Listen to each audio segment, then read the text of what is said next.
Okay, thanks everybody for joining us today. We're delighted to have you here for our soft opening of Research and Discovery Grand Rounds. This is our first presentation in this series where we hope to have regular communications with all of our KU Frontiers Clinical and Translational Science Institute partners, sharing some of their latest work and also conveying to you some of the resources available through the Frontiers program. In this inaugural episode, we're going to introduce you to some of our the Frontiers training programs, which are really some of the well, obviously we think they're the best parts of the training program, but you'll get a chance to meet some of the leaders of our training programs and hear a little bit about those resources as we move forward. So here's our agenda for the day. We're going to give you a brief overview of Frontiers, and then we're going to walk through both our KL2 program and our TL1 program, describing a little bit about our past successes, some of the key program components, and tell you about the exciting new application opportunities that we have, and then try to give you some tips on how you might be successful in an application to either the KL2 or the TL1 program. And we're going to do this as fairly interactive as best we can over Zoom and allow for some Q&A. Now, that said, the interactivity will be a little bit limited because we can only chat with you. Other than the panelists who are on our team who have access to the mics, we'll actually have to go through your the chat. So please feel free to make frequent use of the chat as we move forward. So let me just tell you about the Frontiers program. So the Frontiers is a Clinical and Translational Science Institute Award held by the Kansas University of Medical Center, but it's not just a single university process. It involves close collaboration with our regional partners at UMKC, KU Lawrence, Children's Mercy Hospital, St. Luke's, Kansas City University, and most recently in our latest application, K-State. So we were first funded in 2010, that was renewed in 2017, and then we just received an outstanding score on our latest renewal, a score of 20, and so we're anticipating that we will be funded again in July of 2022, which is part of the reason why we're actually meeting with you today to talk with you about the training opportunities that should be available with that pending renewal. But the Clinical and Translational Science Institute Frontiers offers more than just training programs. It provides core support for informatics, biostatistics, community engagement, participant engagement. It helps provide support for our clinical research units, and then, of course, the training opportunities that we're going to talk about today.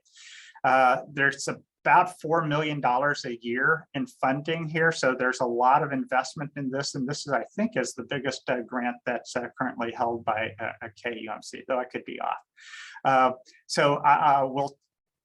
The key aspects of the training program are the KL2, which is basically an institutional K award, and then the TL1 program, which is really similar to NIH T32s, but held by the institution, and we have tracks both in the pre-doctoral and postdoctoral area.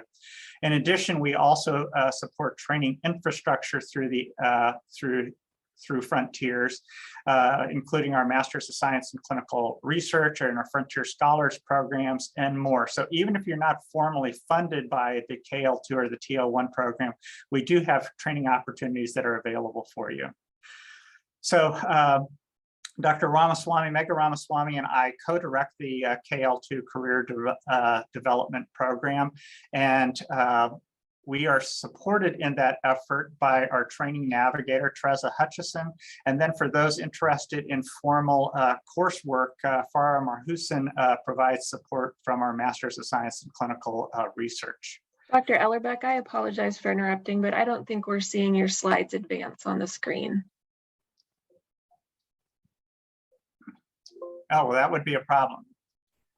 So Ashley, I'm going to stop sharing and I'm going to turn it over to you because something screwed up. It's always worked for me before. No problem. Let me just get those pulled up.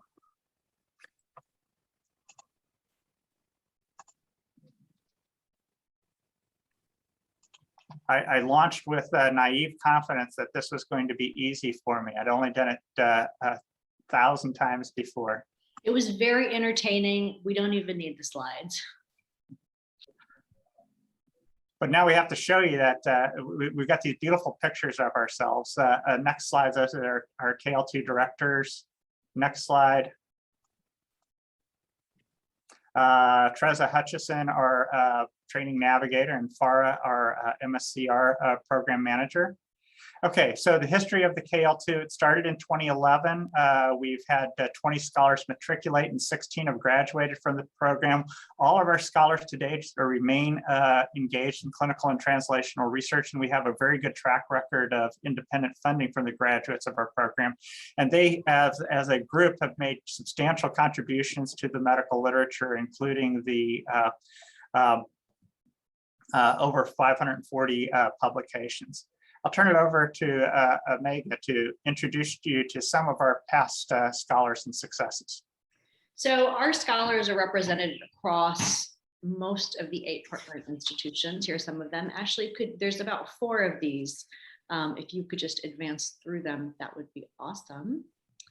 And we have a fair amount of diversity in terms of background, scientific background. 35% of our scholars are research PhDs. So like myself, I have a PhD in sociology. Another 25% of our scholars are clinical PhDs. So for example, in pharmacy or nursing or psychology. And then 40% of our KL2 scholars are physicians.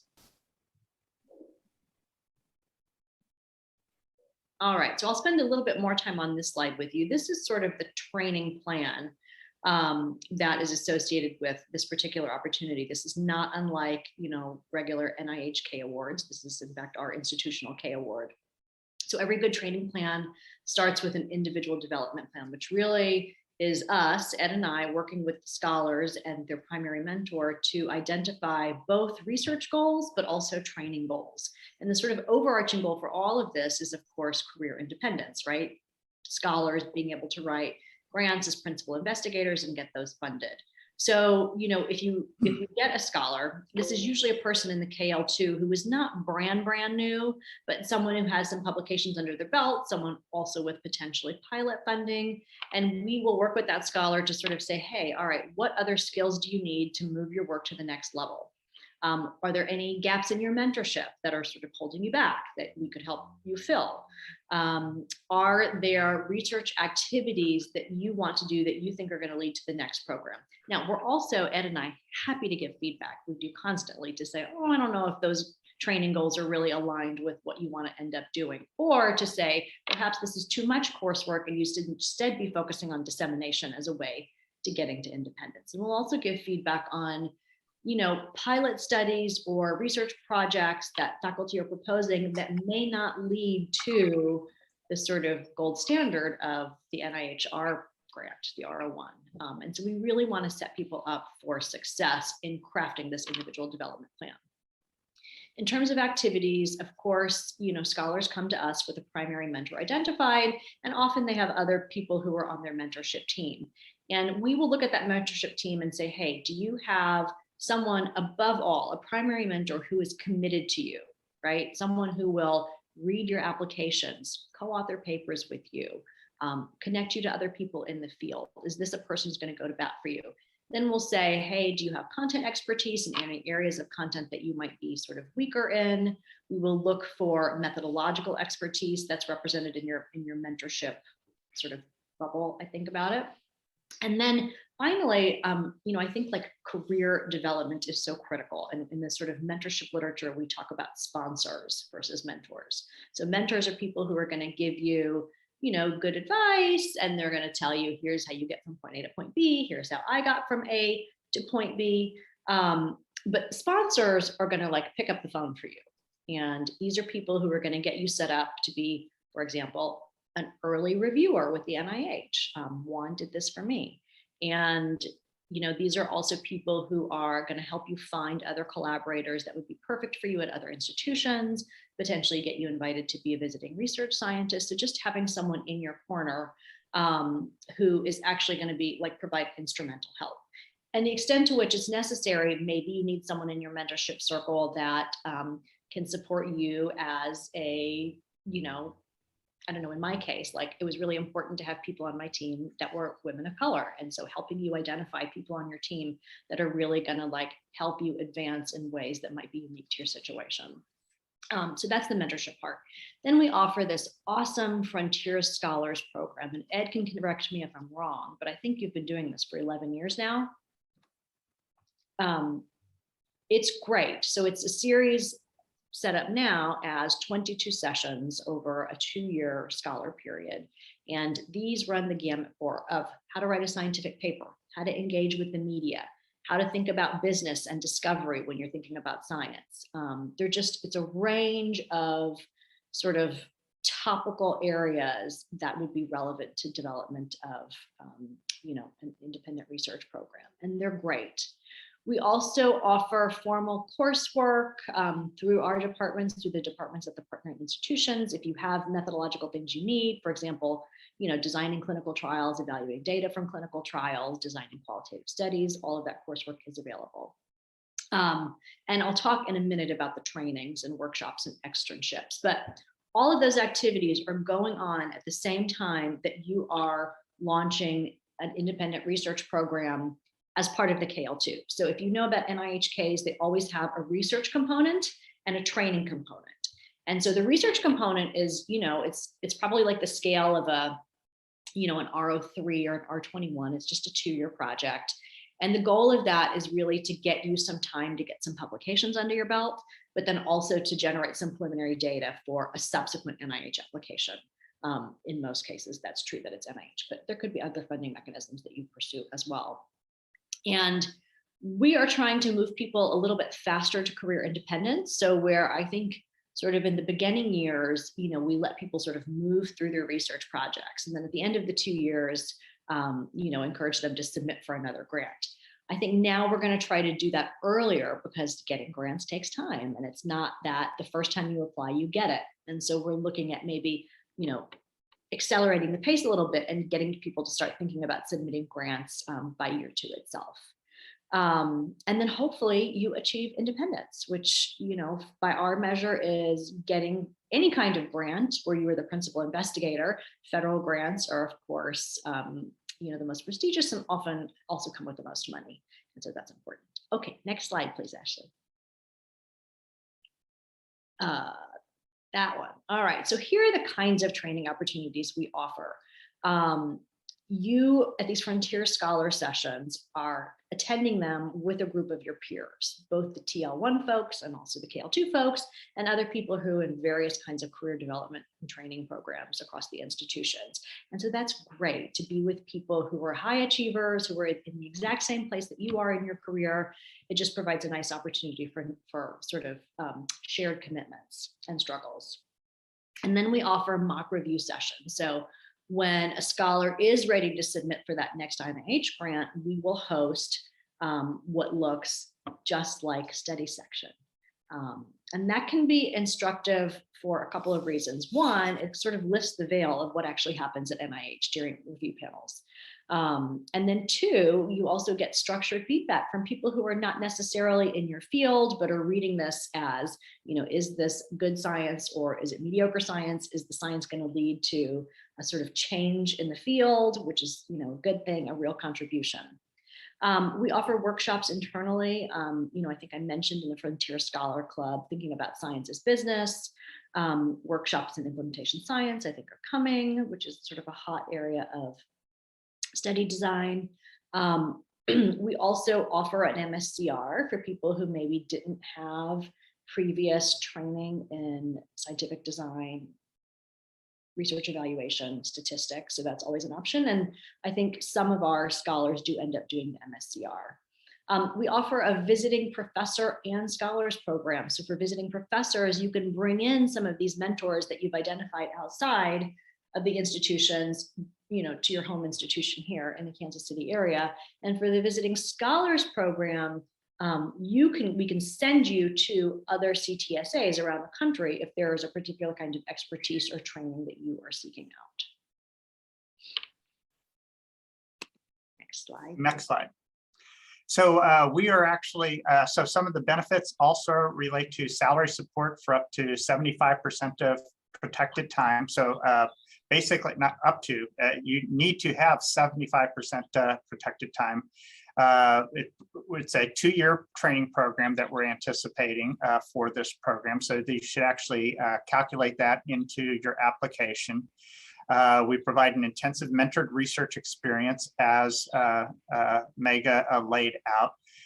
We're also, so actually I'm laying out sort of the pieces of the benefits that are attached to the actual application that we are currently soliciting now for KL2 positions. So let me just make it clear, we are currently accepting applications or letters of intent at this stage for KL2 positions. Within those applications, we're providing $20,000 in research funds per year, and then we'll be working with you to secure your own independent funding by the 2nd year of the KL2 award. That would be our true goal. Next slide. So here's the time frame that we have. Our KL2 call for applications, our letters of intent are due November 1st, and we'll give you some more details on what's actually included in those letters of intent, but we're also going to take the list of people who registered for this event and send you all of these applications, either for your own use or to share with other people that you think might be interested.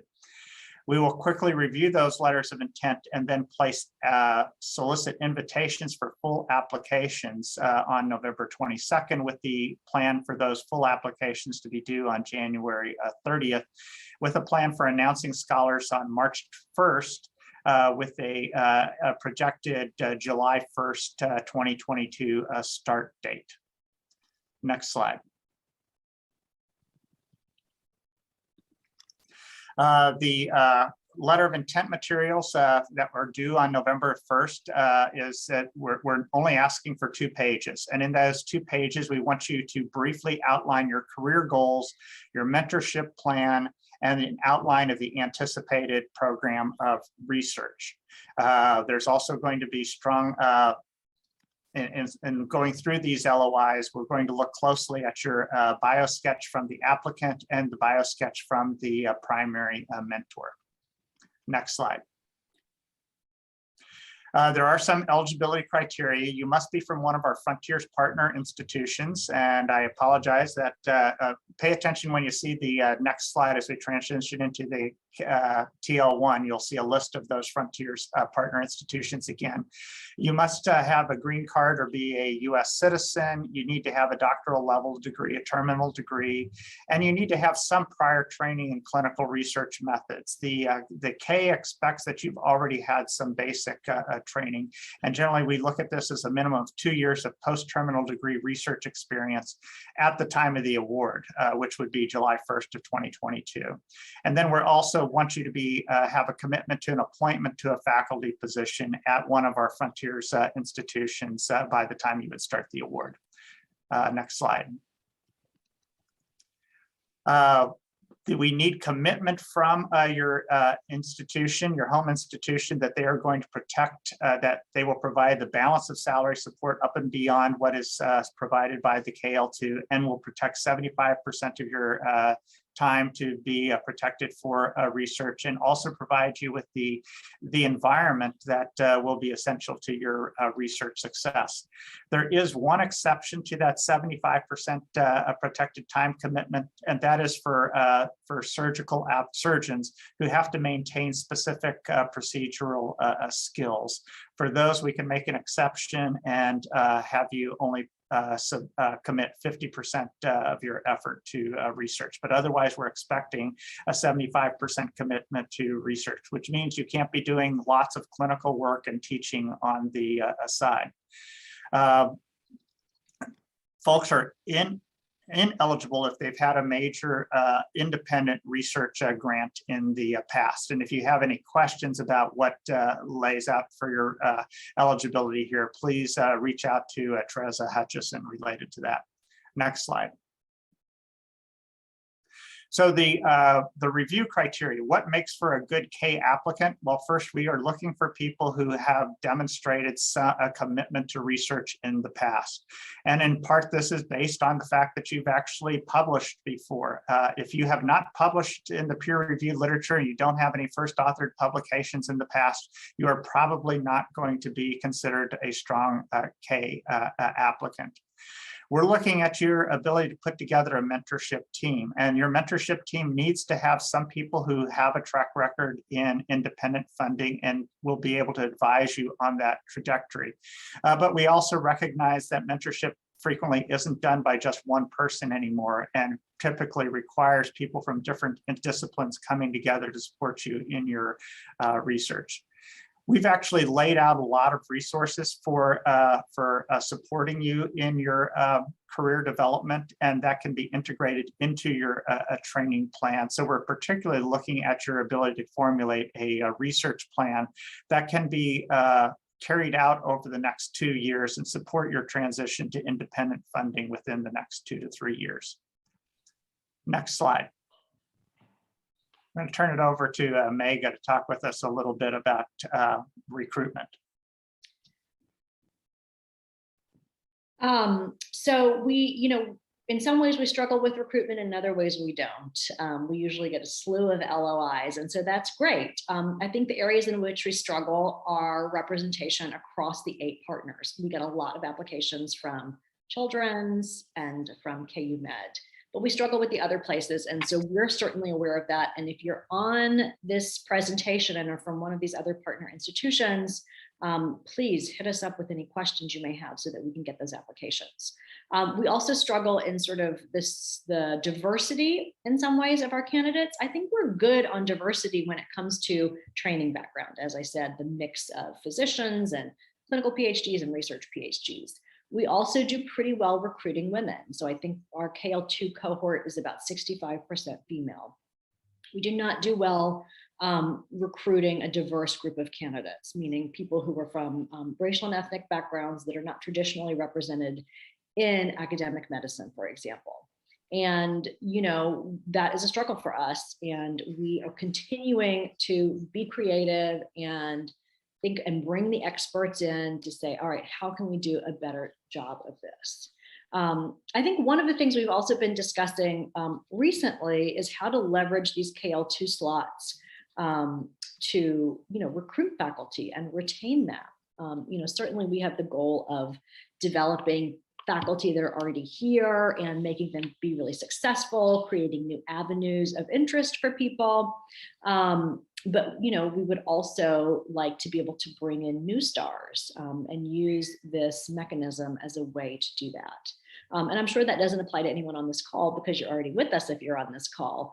But if you're a faculty member on the call who's more of in a mentor position than in an applicant position, I would certainly encourage you to sort of think broadly outside of the 8 partner institutions potentially about who you might bring in for this opportunity and how we could use the KL2 to support your recruitment efforts.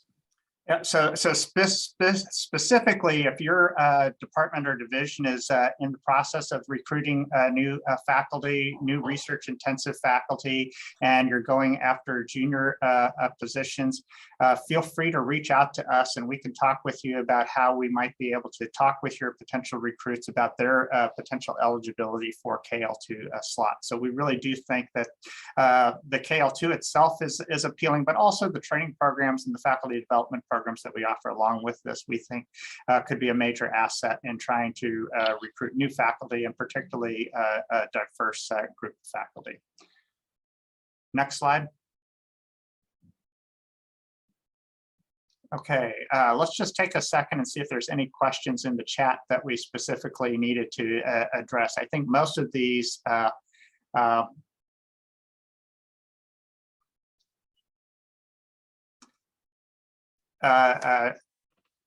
Francis Yang asked a question about sub-projects or core.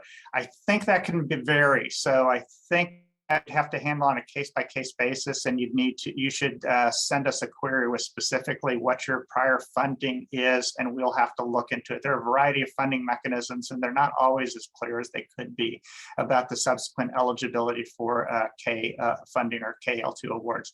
The typical eligibility for the KL2 is the same as it is for any other K award, but we're happy to work with you in clarifying any questions there.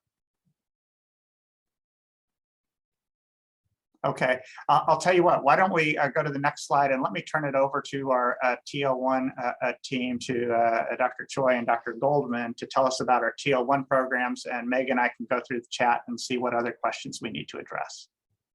Great. Thanks, Ed. So, hi guys, I'm Jen Goldman. I'm a physician over at Children's Mercy, and I'm joined with Juan Choi, and we will be the co-PIs on the renewal for the next 5 years for the TL1 training program. And we are happy to share information today about the programs. Next slide, please. So to give a little bit of history, so initially the TL1 program started in 2011. Currently, there are really two opportunities. There's a pre-doctoral track as well as a postdoctoral. And so I'm going to give kind of a global overview of the TL1 program in general, and then cover the pre-doc track, and then Juan will take over and cover the postdoctoral track. But globally in general, so the pre-doctoral track is really where a trainee would take a year off from their program to complete this research training, and at that same time earn a master's in clinical research degree. Thus far, the program has had 30 trainees with 28 graduates. And then the postdoctoral track is really for postdoc fellows that are less than or equal to 4 years from their terminal degree, or the end of residency for MDs or DO fellows. And to date, this program has trained 12 trainees with 8 graduates thus far. Next slide, please. And so this is just an example of some of our, most recent trainees, both in the pre-doctoral and postdoctoral tracks. And you can see, there are medical students who took a year off to do this training and then have resumed their medical training. Amanda Fletcher is currently at Duke doing an orthopedic surgery residency. And then for the postdoctoral programs too, there's a range of progression following the training program, from a research assistant professor to Dr. Peterson, who is, currently a gynecology oncology fellow. Next slide, please. And so some highlights of the past successes of these trainees. So in the pre-docs, 100% have successfully completed formal master's in clinical research degrees, have obtained those. Over 100 publications have been, published with a mean of about 5 per trainee, which is excellent. And then 50% of the pre-doc trainees are from underrepresented backgrounds. For postdocs, 100% again are currently in clinical translational research, which is wonderful. I mean, that is the goal, that we're trying to really train the future community of researchers with over 90 publications, and again, 25% from underrepresented backgrounds. Next slide, please. And so one of the real highlights of this opportunity is that really this individualized training program will really connect trainees to multiple opportunities. Our goal is really to provide a really deep opportunity for these trainees, and allow them to really develop their interests and gain really good research training experience. And so this really just kind of outlines, so there's an opportunity obviously to participate in the Frontiers training program. And this is where, scholars get together and discuss a lot of research that is going on and being proposed. And then it's an opportunity to gain feedback. This also incorporates, again, mock review sessions that would allow grant reviews, and then really to get feedback on how to make proposals stronger, and then a visiting professor program as well. There are also really novel training opportunities for trainees that can be identified and then pursued under their individualized training program. And this would include externships, entrepreneurial training, and implementation science training. And these, again, can be targeted to really allow the trainee to develop their own track and strengths in their own interests. Again, of course, there's career guidance and career skills training to focus on leadership and time management, both which are critical to pursue, a research training career. And then a real focus on team science, building, mentorship teams, collaboration, not only amongst other researchers, but with community engagement as well. Next slide, please. And so I also mentioned, the Master's of Clinical Research. Typically, a degree is pursued in the pre-doctoral track. There is also a certificate available that includes many of these same classes. And basically, this is an all-encompassing clinical research master's program that includes topics on grant writing, systematic reviews, responsible conduct of research, biostatistics courses, and then opportunities for electives. Next slide, please. So I'll go a little bit more in depth for the pre-doctoral training program. Next slide. So this, again, it's really a one-year intensive program focused on a collaborative, supportive environment to provide intense mentored research for trainees.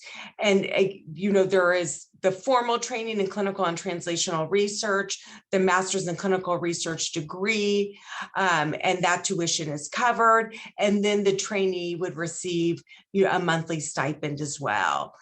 Additionally, there are research funds available to provide coverage for project supplies and then publication costs, consultant services, as well as travel support to meetings.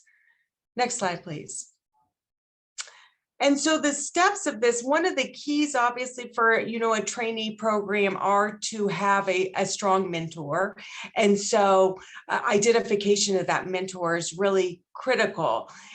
It's not necessary to know who your mentor is. If you're interested in this training program, we are more than happy to meet with interested applicants and help identify potential mentors for pre-doctoral trainees. But this is kind of the step-by-step process. So the RFA will be released in a couple of days.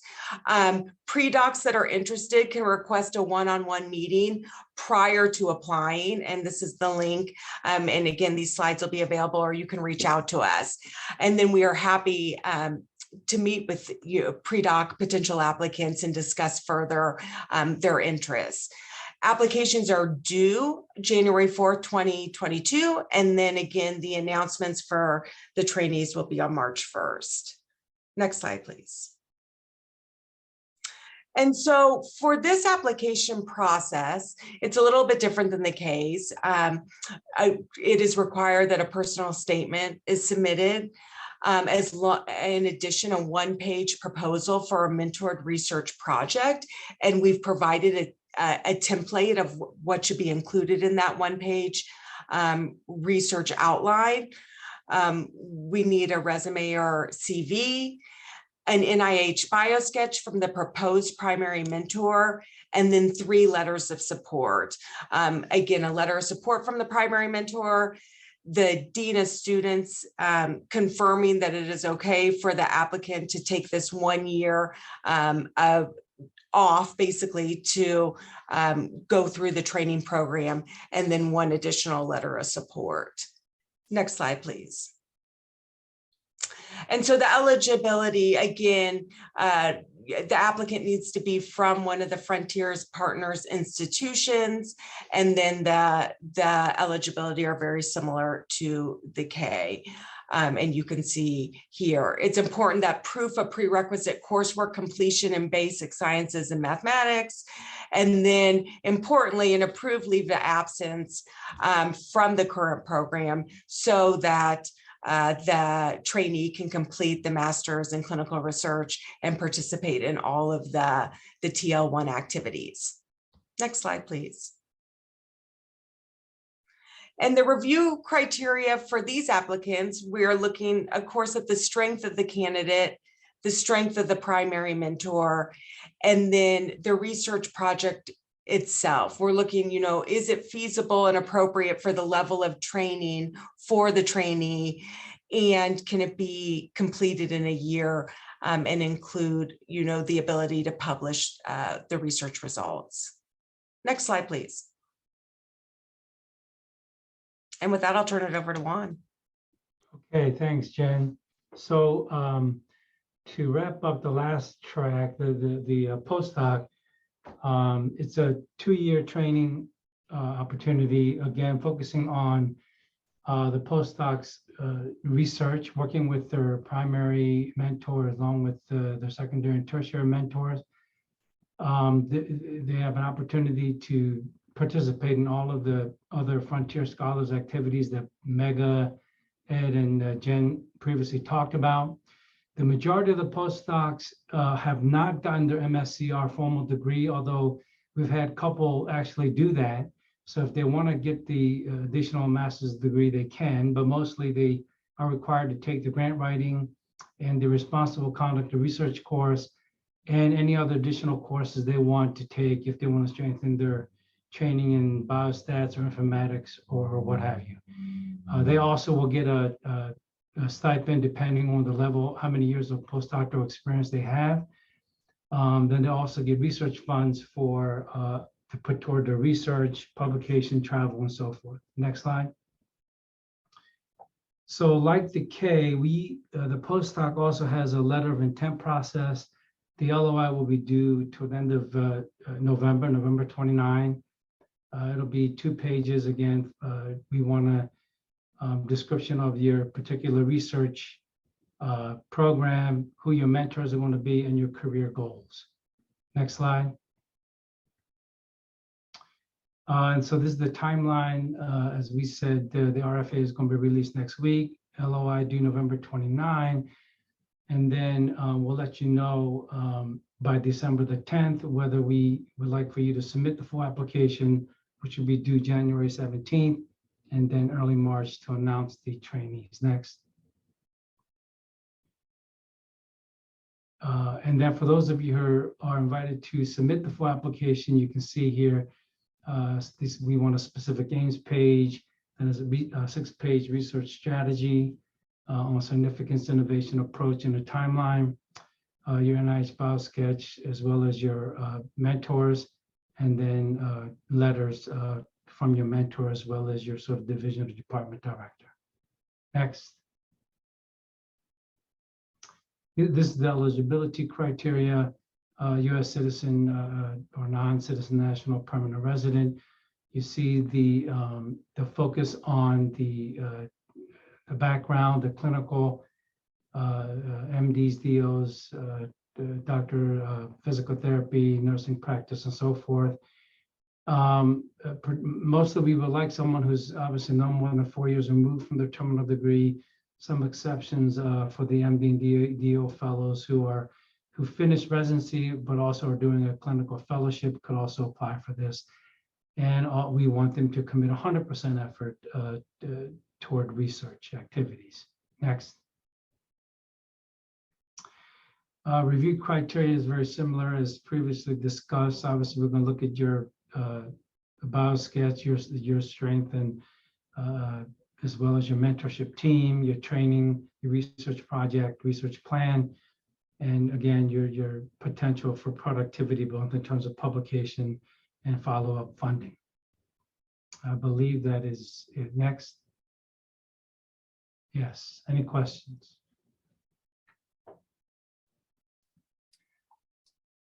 So I think we've been trying to keep up with some of the questions in the chat. So I hope folks have been able to listen and follow along there.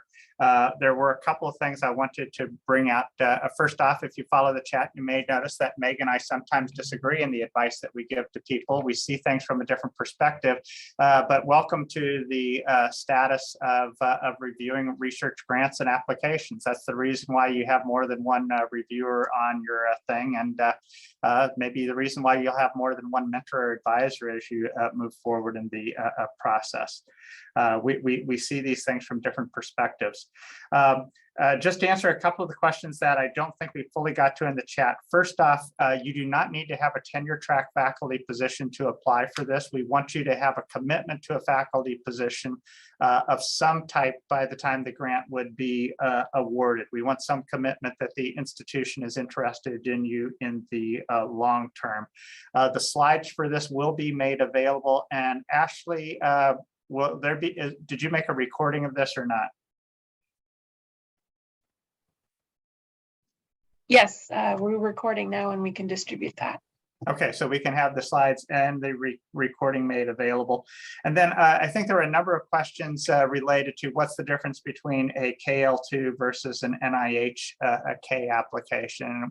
I made some crude attempts to think about this, but I think we certainly welcome people who are either have recently submitted Ks, independent Ks to apply for the KL2. We encourage people after they get the KL2 to continue to apply for K awards. And we have had some fairly good track record of having our KL2 applicants apply for and receive Ks as early as the second year of their award. So they are closely intertwined. Ed, can a research instructor apply for the K, or do they have to be research assistant professor? I think a research instructor could, everything's relative. It's going to, we'll look independently at that, and it'll also relate to the, so I don't think we have a hard and fast rule here. They have to have a faculty appointment as the hard and fast rule.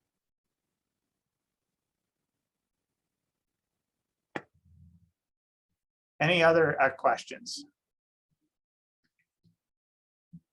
Yeah, so I think the other question was, what happens, so the K is meant for junior investigators. And so in general, once you get promoted to associate professor, you're getting to the point where you may no longer be appropriate for the K.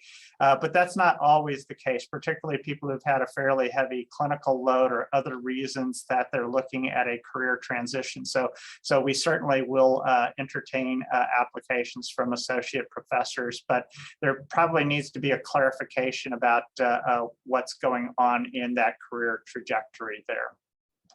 And yes, you would leave the ERA Commons section blank on your bio sketch when you submit.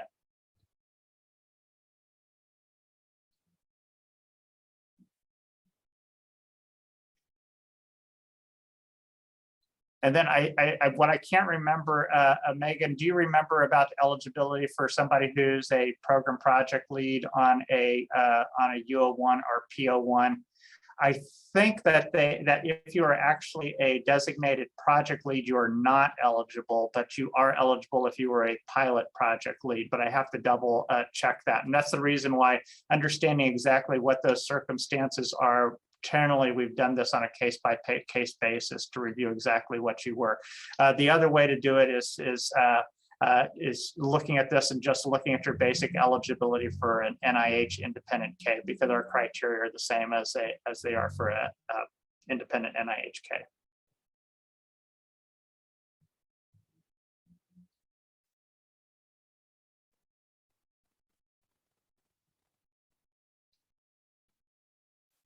Juan, do you want to handle this question about the pre-docs?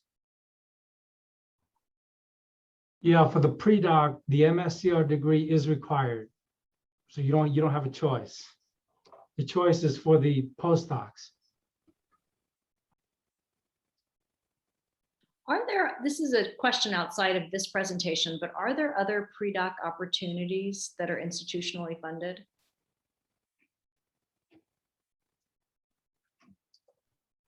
Was that a question for me, Mega? What was it? I mean, I just a question for all of you. Like, I'm thinking about these health policy and management PhD students.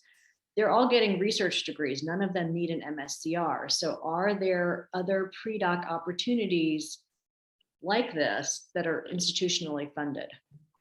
So I think the institution as a whole is pushing for more T32 applications. So and partly we're trying to work with some of our departments on using Frontiers resources to make them more successful in putting out T32 applications. Yes, that is a high priority for us as we identify research intensive areas to try to work with the faculty in that area to submit their own independent T32. And I guess for the doctoral students, they could go ahead and apply for, what is it, an F31? Yes, F31, R36, yes. R36. Oh yeah, R36. I think I applied for one. And again, we're willing to work with people in identifying resources through through Frontiers that might help you be more successful in those applications. We have a variety of training programs, mock study sections, et cetera, that could help you with your applications there.